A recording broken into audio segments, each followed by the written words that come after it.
Alhamdulillah padinya sudah menghijau.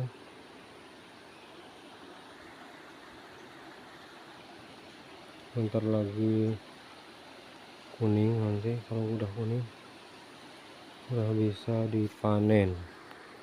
Sahabat saya ini lagi di sawah, ini nanam kangkung juga. Ini kangkungnya airnya nggak ada ini.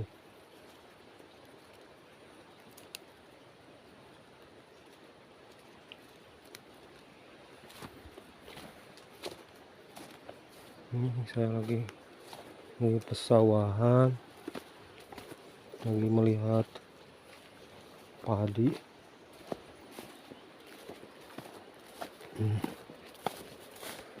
Menyusuri pematang sawah. Ini dibiarkan jadi garung. Kalau mau daun singkong di sini banyak, tinggal metik di bawah.